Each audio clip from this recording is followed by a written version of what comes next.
This is the Detroit Sports Podcast Network. Calling my shot right now. Shea Patterson for Heisman. Next on Michigan Podcast. But there's going to be one team that's going to play solely as a team. No man is more important than the team. No coach is more important than the team. The team, the team, the team. Looks deep for Anthony Clark. Waits for it. Hit. Caught. This is no time for that. In the pocket and a sack. Tim Jamison. Brady gets terrific. Throws it, and a touchdown, Knight again. Schultz just before Brazil got him. And a leaping interception by Woodson. Harbaugh back to throw over the middle. Caught by Collier at the 5 on his feet. Touchdown, Michigan. On its way. It's good. He's 5'7", 179 pounds, a junior at Michigan. But Jamie Morris packs a wallop, and he delivers for Bo Schembechler. And here's your first play. Pressure coming. Sack. It is Glenn Steele, number 81, who fought his way through the traffic. Option. And Robinson calls his own number, and he's going to score. Oh, an easy touchdown for Robinson and Michigan.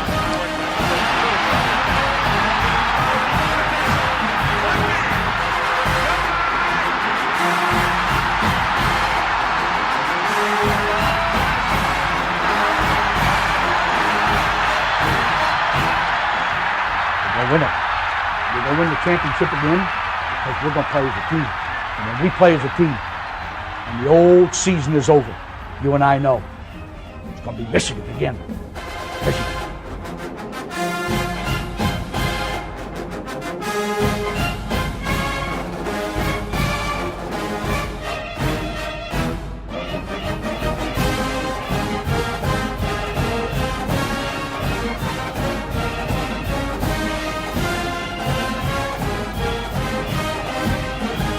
Go Blue, welcome to this week's episode of Michigan Podcast. I'm Steve Deace, our good friend from Wolverine Digest. And WTKA in Ann Arbor, Michael Spath will be joining us later on, as he weekly does. We'll be talking about the demise of Michigan's basketball season and the latest developments with spring football. But first, I know the bait ain't going to click itself nowadays, but we're not just throwing chum in the water. I am making my claim right now.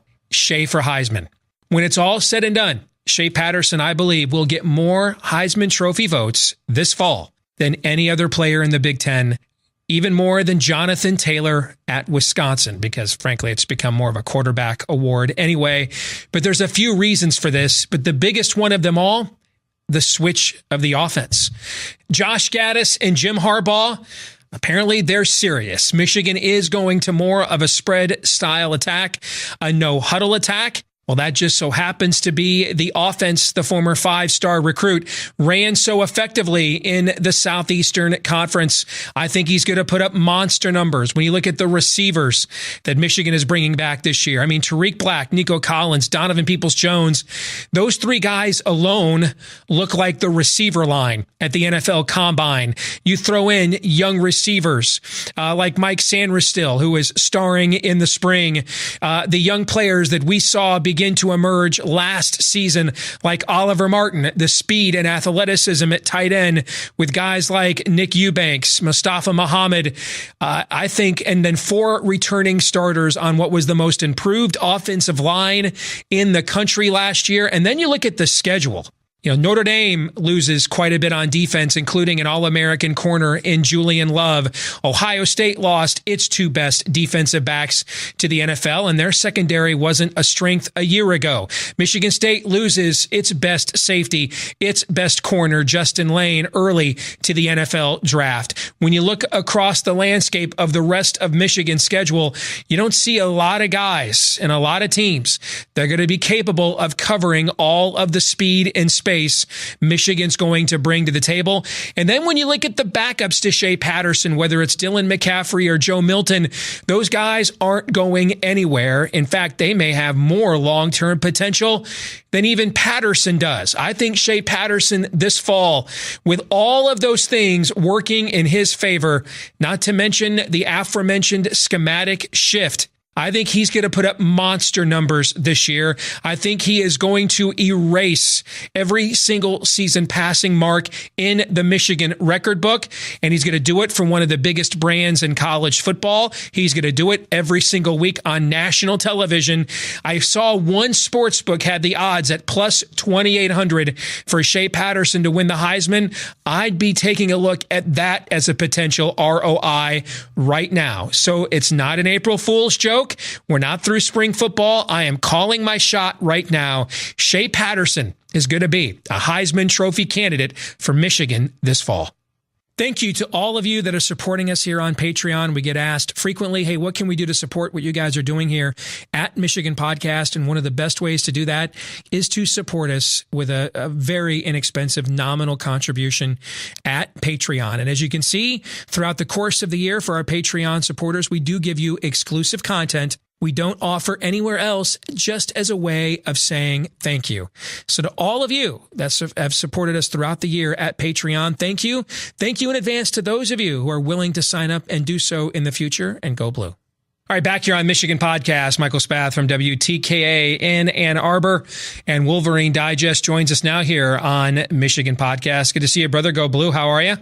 I'm doing great, guys. The weather's finally turning a little bit. So we're excited about it. Maybe spring football is what it's all about. Well, let's start there. Michigan has an open practice coming up this weekend. How open of a practice is it really? And then the spring game the following weekend. I called my shot at the start of our episode this week, Michael. Shea Patterson's going to get more Heisman Trophy votes than any player in the Big Ten this fall. I'm including Jonathan Taylor at Wisconsin. It's a quarterback award anyway. But when you look at the schematic shift to the offense, which is right in line with his skill set, what made him a 5-star, what made him a prolific passer in the SEC, when you look at the talent he's going to have at receiver, at tight end, the returning starters on the offensive line, they may not be as dominant, likely won't be as dominant defensively this year as they have been the last couple of years. So they're going to have to score some more points in some games. No huddle, more plays, national TV every week, a lot of marquee games. I think he's getting pushed by two very talented youngsters. I think he's going to have a monster year, Mike. I think he's going to erase and rewrite Michigan's passing single season record book this season. Your thoughts? Well, let's start with the first one, the question about how open practice is going to be. I guess none of us really know. I will say this, that I'm always very skeptical of these things. I think that Harbaugh has shown in the past that he's going to show you as little as possible. But then that changed a little bit this week when he went on his podcast and he went all out describing every single position group and who the starters are and who the backups are. So maybe this is a new era of the Jim Harbaugh tenure. Maybe he's a little bit more lax and he's going to open up, have a little more fun with practice. I still don't believe it. But I'm not going to be there on Saturday. I just don't think it's going to be worth my time. But I certainly, if the fans come out and some of the media comes out and says, my God, like we really saw a ton at this spring practice, then I'll be excited about going to the scrimmage, the spring game a week from Saturday. In terms of Shea Patterson, oh boy, it's that old grain of salt or how much pepper you want to throw in your dish too. I don't know, Steve. I mean, we've heard these narratives before. We've heard, Pep Hamilton talking about, opening up the offense and things like that. I agree with you from this respect, is that if the weapons that are around Shea Patterson are as good as around any quarterback since Chad Henne was the starter as a senior in 2007, we had Manningham and Arrington and Greg Matthews and Mike Hart. So the weapons are there to be really explosive and to put up the type of production numbers that you're right. We have not seen a Michigan quarterback do since John Navarre back in 2003. Josh Gaddis keeps on saying that they're going to run a certain offense. Ed Warner confirmed it this past week. They're going to run more spread, up tempo, no huddle, skill sets that really kind of appreciate Shea Patterson. I think everybody's talking about this. The only person that can get in Shea Patterson's way is Jim Harbaugh. And if he wants to move to the ball control, discipline D that he's been using the last couple of years, he's what stands in the way of Shea Patterson having a prolific season. And it sounds like from listening to the way that he's allowing these assistant coaches and going out there getting Josh Gaddis, that he's finally willing to turn over this offense to other people. And if that's the case, then I agree with you that Shea Patterson is due for a monster season. Well, there's a historical analogy here, too. You'll recall when he was ruled eligible last May, we went through a highlight reel here on Michigan Podcast. And, I thought you had a very appropriate comparison between him and Tate Forcier, just with more arm talent and maybe more sanity. People compared him to Johnny Manziel. But the player he reminded me the most of is Jim Harbaugh when he played. I mean, even running around with the ball kind of dangling out there. If you put up film of Coach Harbaugh in the mid '80s with Shea Patterson, their height, they're basically carbon copies. Their throwing motions are very similar. And if you look at Jim's trajectory, his first full season as the starter at Michigan, he led the nation in passing efficiency. He didn't have prolific numbers, just very efficient numbers behind what was considered one of the nation's best defenses coming off a disappointing season. What did Shea Patterson do last year? Not prolific numbers, but very efficient numbers, playing with a dominant defense for a team coming off a disappointing season the prior year. And then it was the next year with the Greg McMurtrys and the John Colasars and the Paul Jokisches and all those guys, and the Jamie Morrises and the Gerald Whites and all those offensive linemen, all those players they had coming back, and they lost some key players from that 85 defense, so they had to score some more points. And you saw Jim Harbaugh now go to finishing third in the Heisman Trophy balloting that year, second-team All-American behind the Heisman Trophy winner Vinny Testaverde. In fact, there's a great story about Harbaugh going on to the NFL when Bo was on a home visit with Rick Meyer. The top quarterback in the country, coming out of Goshen, Indiana, and his parents were both Michigan grads. And he thought, I've got this thing in the bag, and it's down to me and Notre Dame. And Bo's in his house, and it's Monday Night Football, and Harbaugh is making his first career start for the Bears. And Dan Deerdorf is doing the Monday night game, and he comes on and he says, in the history of the NFL, there's been something like 16,847 touchdowns thrown. None have ever been thrown by a Michigan quarterback. And Bo looks at Rick Meyer and his eyes get all big. And Bo looks at him and says, but young man, you're going to be the first. Okay. And of course, Rick Meyer ended up going to Notre Dame and beating us while he was there once. But I think there's a career trajectory similarity here too, where I think it's the next year that he's more used to the system. They open it up more. When you look around and then you look at the defenses they're going to play this year, Michael. Ohio State's secondary was not good last year. It lost its two best players from that unit to the NFL. When you look at Michigan State lost its best safety, its best corner to the NFL. Notre Dame lost its All-American corner, Julian Love, to the NFL. There's not a lot of, I don't see a lot of teams on our schedule that are going to be able to defend if we're truly serious. That's the caveat. But if we are serious about speed and space, we have too many athletes for the opposition on our schedule this year to contain all those players. I think he's going to put up monster numbers, I believe. Yeah, one other thing to look at too is, and I'm going to have an article on this week on Wolverine Digest is if you look at quarterbacks, first year starters under Jim Harbaugh when he was at University of San Diego, and then he was at Stanford, and then he was in San Francisco, and we saw it a little bit with Jake Rudock his first year in 2015.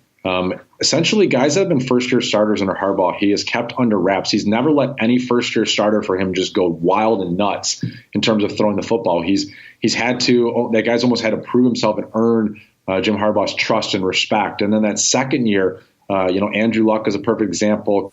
Colin Kaepernick, you can back to his San Diego days. That second year, those guys seem to just explode and put up far bigger numbers.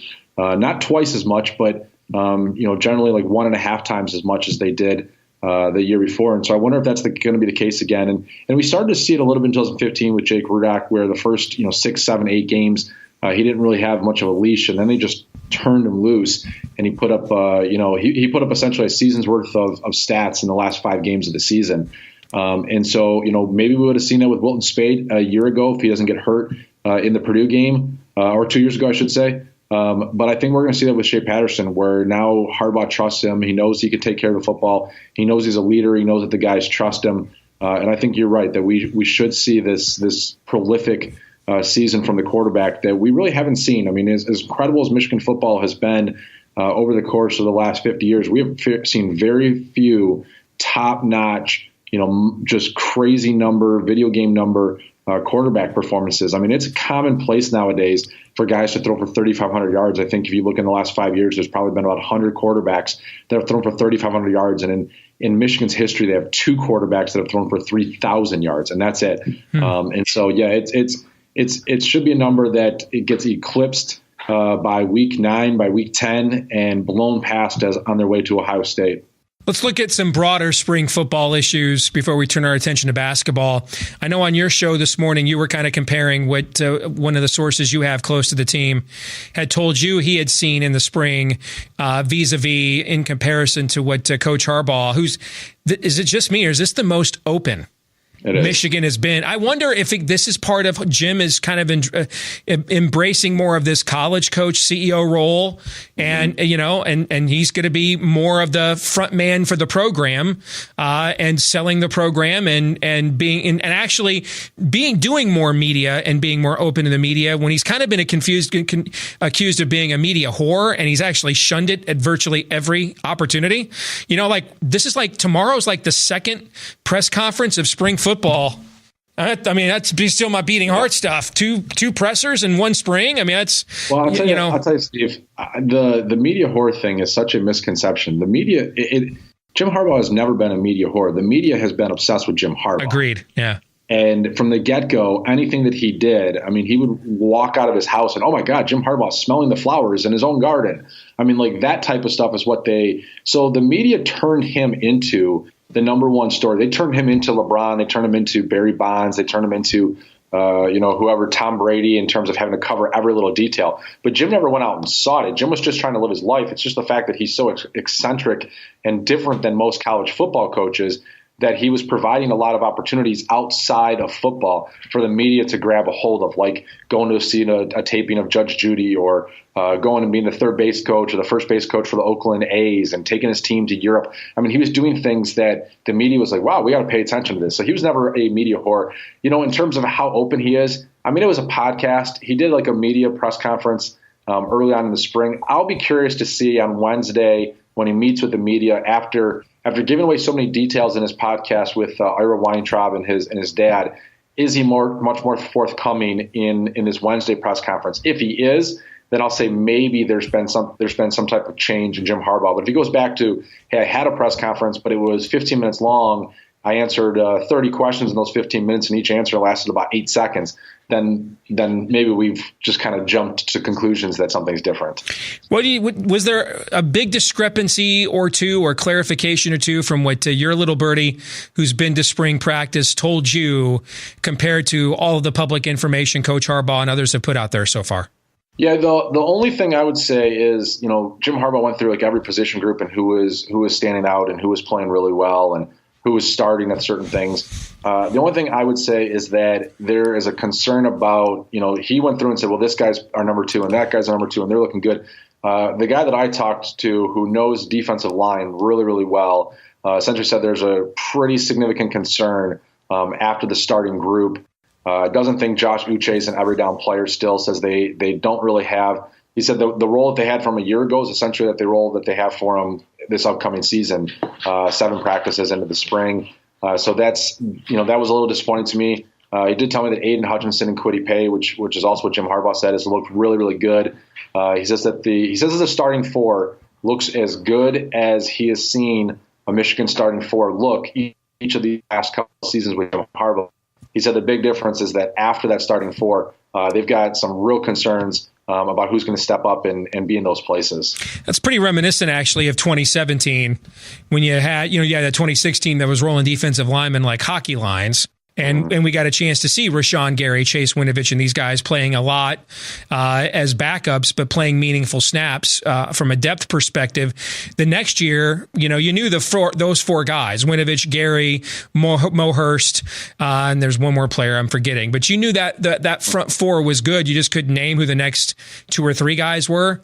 Right. And last year, again, we had a lot of depth, and we're kind of rolling some hockey lines up there. That's why I got to hear names like Kwity Paye and Josh Uche and some of those guys. And now it kind of sounds like we're kind of where we were in 2017, where, hey, that front four sounds pretty good, and maybe a front five if Luigi Villain's health is as advertised. But then when you get past those guys, you're kind of crossing your fingers there a little bit.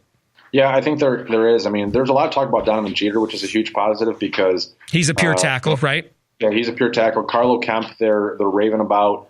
Michael Dunford, they haven't talked about it all this spring, but he's been banged up, and so that's a good reason why they haven't been talking about him. I thought he really came on the last month of the season. Yeah. Maybe was our best defensive lineman. Yeah, he started to show some of those tendencies of being able to get off the snap and create some chaos in the offensive backfield by just disrupting things that they were trying to do. So yeah, I think there's 5 or 6 guys that they feel pretty strongly about. But then it's after that, like they don't know what they're going to get from Mike Dana, the grad transfer from Central Michigan. At least from my source, he thinks the Ben Mason stuff. He says, God, I love the kid's attitude and I love his heart. And he's a tireless worker, but he's just physically overmatched every time he goes up against an offensive tackle on the outside. I mean, they said they can't even play him inside because he's just too small.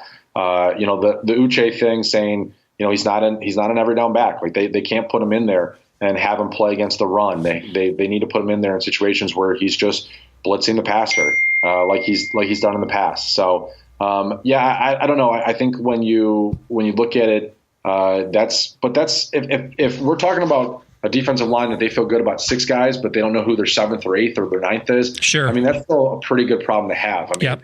A lot of teams are going to spring ball right now and are saying, God, we don't know who our top 3 are going to be. And Michigan's concerned about who their 7th and 8th are going to be. And I think that's similar to the offensive line. I think they feel really good about about 4 of their starters. I think they feel pretty good about the battle at right tackle. They're looking at, they feel pretty good about their 7th guy, Steven Spinellis. They feel pretty good about, an 8th guy. And what their concerns are about is who's the 9th and 10th. I mean, that's a good position to be in, a good problem to have right now for Michigan football. Especially when the 7th and 8th guys could be 2 of the best freshmen recruits at those positions in the last class, and Mazi Smith, who's already in school, and then Chris Hitton, who is a 5-star at Rivals and a high 4 at 24/7. And both of those guys fared very well in all-star competitions against other top recruits. Already look like they have college-ready bodies, so that means you're going to need them, but not really need them. I mean, they're going to get to play, but maybe not pressed into playing more snaps than you'd like to with freshmen at that spot. Let's switch gears and talk some basketball. And there's all the breakdowns and everything else that would happen against Texas Tech. We don't have to go over that again. I mean, it's over. When you're 0 for 18 from 3, that's the game. Okay. I mean, if you're 6 of 18, which is still not very good, that's 18 points in a game that you lost by 19 points. Okay. So, it's a really simple game when you can't put the ball in the basket or when you can. And, we had a team do to us what we've done to other teams multiple occasions the last couple of years, dare us to beat them from outside, and we couldn't do it. So we move on. I think this kind of turns now to next season. And I've talked about this before. And maybe I keep getting ignored, so it could be this is just a stupid point, and I'm open to that, okay? But, we had the 2nd-ranked recruiting class in the Big Ten last year behind only Maryland, and it was really close, like 1 spot. And we got nothing from those players except for Iggy all year long. We never really saw, you kept waiting for a David DeJulius was largely playing by default because we had lost confidence for a long time, and in Eli Brooks, we saw a little flash with Colin Castleton, and you see things about him that you really like, but he physically just wasn't ready. Brandon Johns had 1 good half against Indiana, and then that was about it. And then you have Adrian Nunez. And I really believe the untold story of this season is when you take Yoda off the Jedi Council for 4 months, you've still got a lot of Jedi Knights there, but there's only one Jedi Master. And we went in the whole month of June, or the whole month of May or June was, hey, is John Beilein going to coach the Pistons or not? Literally after he comes back from saying, I'm going to keep the job, then it's July. He's gone the whole month for recruiting. And then after that, in early August, that's when they had the double bypass. He didn't accompany the team on the foreign trip. He wasn't there for like any of the off-season stuff that he would get a chance to really get his hands on these young guys and help them develop for the next level. I even found an article from October 29th that said he was, quote, taking it easy still in practice, that he wasn't even, with the season just days away, he still wasn't going 100% yet. I really think when you take one of the best talent developers in the game away from his team for the 2 or 3 key developmental months of the college basketball calendar, I think that is the number one reason why we never developed any depth, and that limited this team's potential to take that next step as the season wore on. Michael, what are your thoughts? Well, that's a pretty comprehensive thought there, Steve. So I'm going to let you own that one. I think that's an interesting take. I don't disagree with it. I think if we're really just breaking this Michigan basketball team down as easy as it can be, is you didn't have a point guard that could shoot a 3-pointer. Mm-hmm. I think it was pretty simple. You didn't have a point guard that could stretch the floor, a point guard that could make teams pay for it. I mean, his entire career, Darius Morris and Manning Harris held the ball, owned the ball a little bit. Trey Burke, and then Derek Walton, and Muhammad Ali Abdul-Rahman ran a lot of the offense through him last couple of years. Those guys could shoot the 3 and could make it pay. And they didn't have anybody that could do that this year. And Jordan Poole, never got out of his own way. We kept on thinking that there was going to be some type of resurgence. I would say that in some ways this season was a bit of an anomaly because the players that hit their low points, for the most part, never came back. Like we've seen this throughout the John Beilein era with Zach Irvin and Duncan Robinson and Derek Walton and Charles Matthews last year, for example. Yeah, Charles Matthews last year. Guys that like throughout the season went into slumps and then they were able to bounce out of it. And don't take that away from, because Teskey and Xavier Simpson overall and Iggy Brasdeikis, they played a certain way throughout the year, but they never really hit a slump. They were just where the players that they were. But Charles Matthews hit some slumps. Jordan Poole was in a slump all year long, essentially, and he never came out of it. And his inability to come out of it really hurt Michigan. The fact that there was no point guard that could shoot the 3. John Beilein's offense is so predicated on it's not about one-on-one matchups and the isolation. What it is based on is that point guard that when when you need to make a big play, that point guard makes it, or that 2 guard makes it. Nick Stauskas in the past, Tim Hardaway Jr. in the past. And Michigan just didn't have either one of those guys between Xavier and Jordan Poole at the 1 and the 2 that could make those big shots and those big plays in key moments. And that really sunk them. And so does that change next year? Hopefully David DeJulius can play a role. Jalen Wilson comes in. He's supposed to be a pretty good shooter. Maybe Jordan Poole gets his head out of his ass and he can put it all together. I'm not sure about that one. Xavier Simpson's going to work on the 3-pointer. I know that you said last week you think he'll be a lot better at it. Yep. Hopefully that's something that John Beilein helps him develop. But no, if you've got 2 guys and the offense runs through those 2 guys consistently, and that's been his entire career, is that we've never said the offense runs through the 5. We never said the offense runs through the 4 or the 3. The offense, his entire career, has run through the 1 or the 2, and those 2 guys, whether it's Morrison and Manny Harris, and then Derek Walton and Trey Burke and Tim Hardaway and Stauskas, every single one of those guys, every single one of them could shoot the 3. Today's college basketball is a 3-point shooting game, and the NBA is a 3-point shooting game. And if you don't have guys at the outside that can shoot the 3, can keep defenses honest, and can create those opportunities for their bigs on cuts and things like that, you're going to be sunk. And that's essentially what did Michigan in this year against Texas Tech. It did Michigan in against the other teams that they lost to too, was their inability to shoot the 3-pointer consistently. And I hate to break it down that easy, but Xavier Simpson has got to become a better 3-point shooter. Jordan Poole's got to become a consistent 3-point shooter. David DeJulius has got to emerge and develop and become something that you can count on.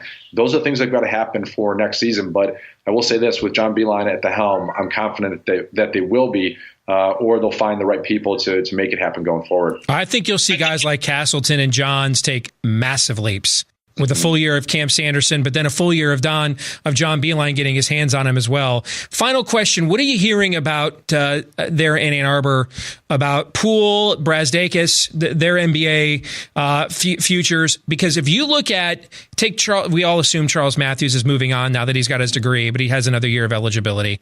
But if you take Matthews away and everybody else comes back from Michigan, and then you add a consensus top 40, 50 recruit, another Cole Badgema's, another consensus top 75 kind of recruit, my guess is he probably redshirts. You look at who Michigan State has coming back. Langford, Ward, Winston, really none of those guys are considered high NBA prospects. They're all juniors. They would bring back the two wings, Brown and Henry. They really like the Marcus Bingham kid from Grand Rapids, who's kind of been sitting on the edge of their bench. I mean, I don't think it's outside the realm of possibility. If all these guys come back at both these schools, these could be, and if you go look at the McDonald's rosters and look who they're committed to, that's not the Duke-Kentucky All-Star game this year. Mm-hmm. I think it's possible Michigan and Michigan State could be preseason 1 and 2 in the country heading into next year. Wow. I'm dead serious. Look at who North Carolina's losing. Look who can't. We have no idea what state the Kansas program's going to even be in with the shoe scandal right now. Yeah. So I think it's possible, Mike. At the very least, they're both going to be in the top 5, I believe. No, I think they're top 5, top 10 at the very least. I don't know if they'll get the respect. Maybe if Michigan State wins the national title, they'll get the respect of being number 1, and Michigan could be number 4 or something like that. I think the way that the preseason poll works, which I don't care for at all, I think you'll still see Duke and Carolina and Kentucky and Kansas because that's what what people do. I do think you're right. I will say this: all indications are that Iggy and Poole are both going to test, but they're both going to be told like you're not NBA draft picks yet. You're not first rounders. You're probably not second rounders. You've got a long way to go, and so. Everything that we've heard is that Iggy is certainly going to learn from it, get his grade, and then come back for his sophomore year. I think Jordan Poole's a different scenario altogether. I know the family is extremely frustrated with the Michigan fan base. I know that Jordan Poole is frustrated with Michigan fans. He feels like he's been the scapegoat all season long. They're fed up with the media. I think what they need to do is they need to remove themselves from this situation for a good month, let the kid finish his sophomore year, finish up school. And then take your time. And the good news is that they don't have to make a decision right away. I have heard that he could, if there was a possibility where he didn't have to sit out a year. I've heard the possibility that he would even transfer because they've been so unhappy with just the circumstances around Michigan basketball, not necessarily the coaches or the players, his teammates, but everything else. But I would keep an eye on that. I think he's a wild card. I don't know that he is back at Michigan next year. But I think the NBA is not going to be on the table for Jordan Poole. And so that was probably push him back. I think John Beilein, this is going to be one of his biggest recruiting pitches is like, hey, come on back. Yes, you were unfairly picked on. You've got a lot of growth in your game, but just as much as you've been the villain this year for the fans, remember when you were the hero, and you can be the hero again all of next season as a junior. And that might appeal to Jordan Poole and his family. Again, I didn't even mention the guy who might have the highest ceiling on next year's team, Isaiah Livers. I didn't bring up his name. In terms of what he brings to the table and the production and potential untapped, he might be the highest ceiling player in the program next year. So good stuff, Michael. Thanks for joining us today on Michigan Podcast. Good to see you. All right. Appreciate it, guys. If you like what we do here, WolverineDigest.com is the website. We update it frequently with commentary. If you don't want to wait until Tuesday and when a new episode gets unveiled each week, keep updated each and every week at WolverineDigest.com. Both myself and Michael Spath from WTKA and Ann Arbor write commentary there each and every day. WolverineDigest.com. This week's Twitter poll results, we asked you, what final grade do you give Michigan's basketball season? 70% of you a B, 20% of you an A. 10% of you said a C. Man, of a 30-win season, because we just hand those out like candy around here. If a 30-win season's a C, I hope you're not my youth coach. You're tough to please, man. Some of you are a tough crowd. I'd probably be in the B category. I'd probably put a B+ on it, but Twitter only gives you so many options, so I couldn't add pluses and minuses, so I just made them whole letters. Let's get to this week's question of the week, and it comes from Brandon Trejo, who says, I'm confused. I hear that Charles Matthews graduates in the spring. Yet a lot of the Michigan sites are stating they expect him to go pro. Does he have any eligibility left at Michigan? He does. In fact, he is eligible to be a fifth-year senior next year. But he was given a senior day. He will obtain his degree in May. So because of that, not to mention his desire to play professionally, he's going to be 23 years old. That's why a lot of people are doing the math, even though Matthews himself has not definitively said he will not return. But a lot of people have done the math, also taken a look at how Michigan's recruited. If he comes back right now, they'd be a scholarship over for next year, I believe. So you do all that math, 2 + 2 = 4, and people have deduced that Charles Matthews would not be back. I don't think it's 100% he won't be back. I mean, I could see him go to the camps and not get the grade that he wants, knowing how much he loves being at Michigan. I could see him and looking at the team potentially coming back next year. I wouldn't put a high value on it. 10%, 15%, 20% at the most. But I don't think it's a metaphysical certitude that he's done in a Michigan uniform. It's just the most likely outcome. I want to thank all of you who watched us again this week here on YouTube. If you haven't done this yet, please give us a like and a share, and subscribe to our channel. Share it with all the Michigan fans that you know, please. You can also support us on Patreon, patreon.com/Michigan Podcast. Check out all of our work. We've got an updated football roster and analysis and more on the website at wolverinedigest.com. I'm always posting my commentary on a regular basis as well. If you follow us on Twitter at Michigan Podcast, if you listen to just the podcast version of this, iTunes, Stitcher, Google Play, et al., if you'd leave us a 5-star review on the podcast platform of your choice, we would appreciate it. And we appreciate all of you that have done that already. And finally, we appreciate our friends at Detroit Sports Podcast as well, who each week help to get the word out about what we do here on Michigan Podcast. Until next week, I'm Steve Deace. Go Blue.